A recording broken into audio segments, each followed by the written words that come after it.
Allez, je continue la lecture. Pour la paracha 45 de Vaïtanan, j'ai imploré. Et on va le faire en plusieurs parties. Première partie. On commence, chapitre 3, donc verset 23. Et je ne sais pas jusqu'à où, on va voir. Puis, j'ai imploré Adonai. Adonai Elohim, tu as commencé à révéler ta grandeur et ta main forte à ton serviteur. Car quel autre Dieu dans les cieux ou sur la terre peut faire les œuvres et les actes puissants que tu as accomplis? Je t'en prie, permets-moi de traverser et de voir ce bon pays de l'autre côté du Jordan, ces merveilleuses collines et le Libanon.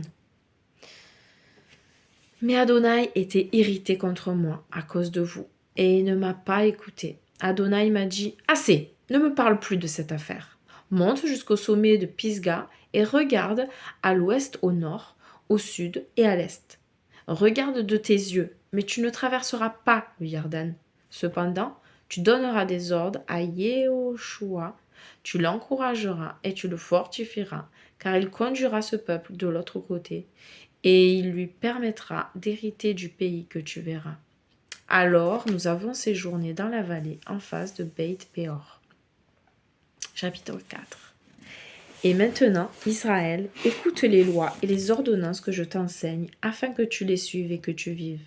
Puis tu entreras et tu prendras possession du pays qu'Adonai, Dieu de tes pères, te donne, afin d'obéir aux mitzvot d'Adonai, votre Dieu, que je vous donne.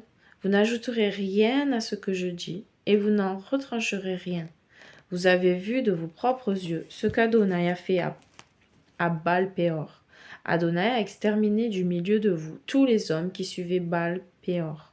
Mais vous, qui vous êtes attachés à Adonai, votre Dieu, vous êtes encore en vie, chacun de vous. Voici, je vous ai enseigné des lois et des ordonnances, tout comme Adonai, mon Dieu, me l'a ordonné, afin que vous agissiez en conséquence dans le pays où vous vous rendez pour en prendre possession.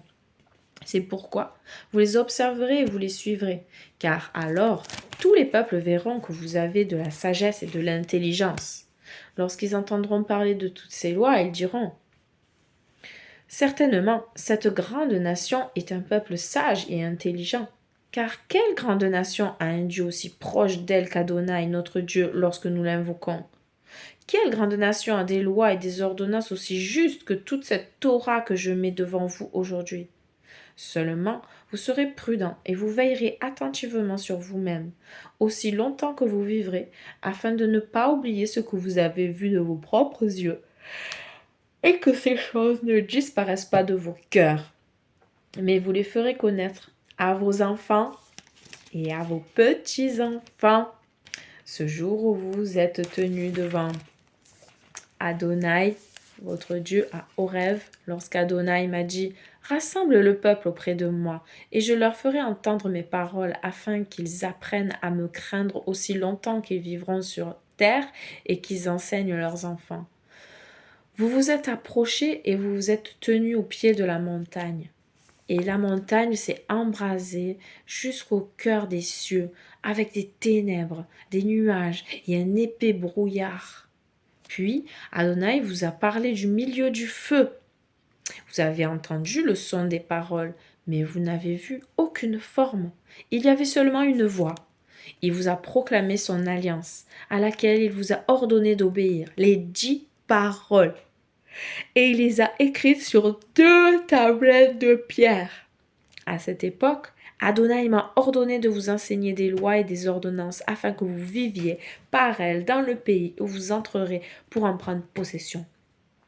C'est pourquoi, veillez sur vous-même. Vous n'avez pas vu une quelconque forme le jour où Adonai vous a parlé à Horeb du milieu du feu. C'est pourquoi vous ne vous corromprez pas et vous ne vous ferez pas une image taillée d'aucune forme.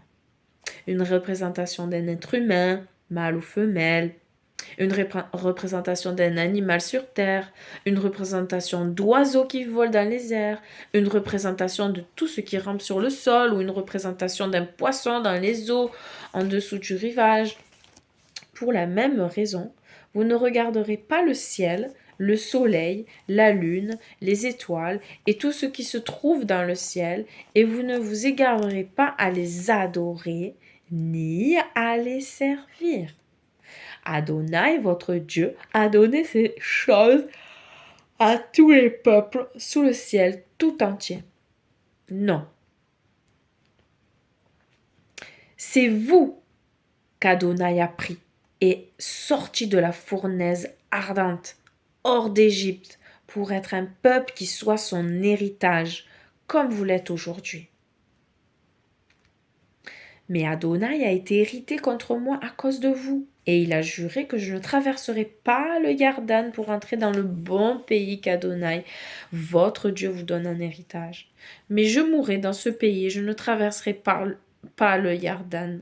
Cependant, vous traverserez et prendrez possession de ce bon pays.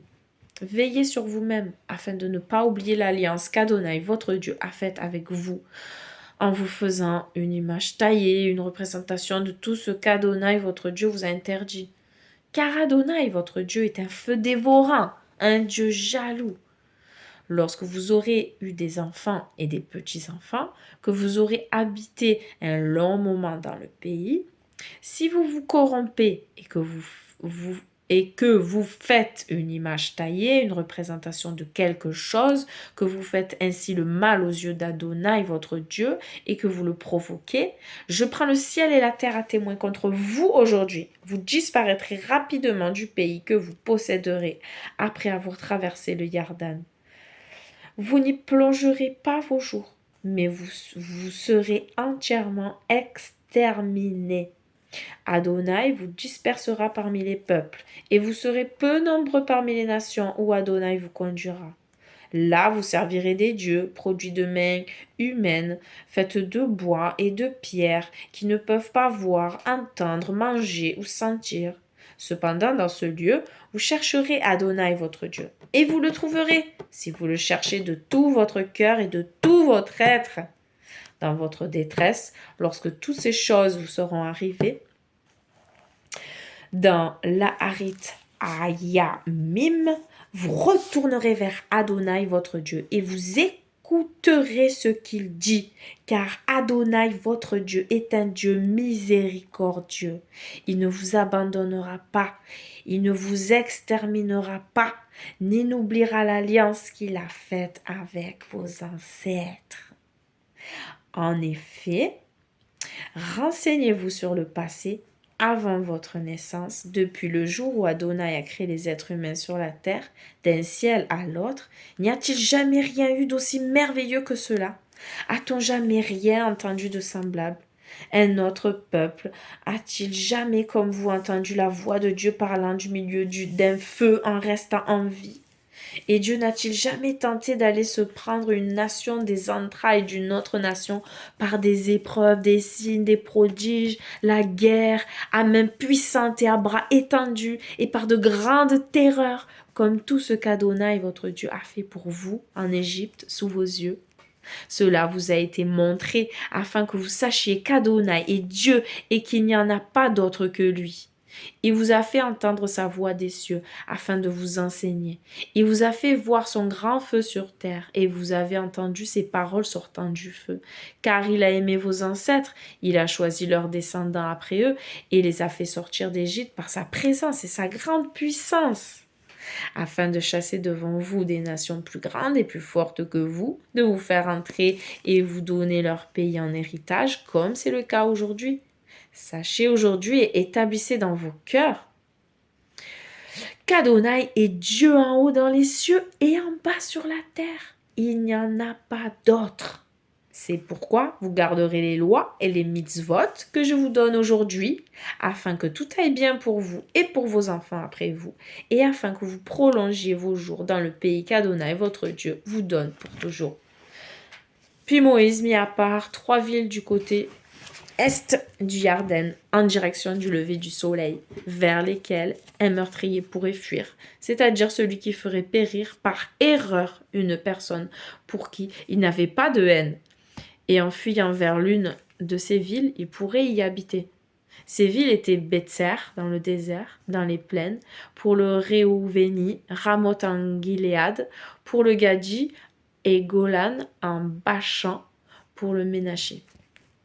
Voici la Torah que Moïse mit devant le peuple d'Israël. Ce sont là les instructions, les lois et les ordonnances que Moïse présenta au peuple d'Israël après leur sortie d'Égypte, de l'autre côté du fleuve du Yarden, dans la vallée en face de Beit Péor, dans le pays de Sion, roi de l'Émori, qui habitait à Heshbon, que Moïse et le peuple d'Israël bâtirent lorsqu'ils sortirent d'Égypte. Et ils prirent possession de son pays et du pays d'Og, roi de Bashan, les deux rois des Émorim, qui étaient au-delà du Yarden, vers le lever du soleil, d'Aroer, au bord de la vallée de l'Ammon, jusqu'au mont Sion, c'est-à-dire le mont Hermon, avec toute l'Arava, au-dessus du Yarden, à l'est, jusqu'à la mer Morte, au pied des versants de Pisgah. Fin du chapitre 4 et de cette première partie pour la paracha numéro 45. Vaetanan, j'ai imploré. Shalom.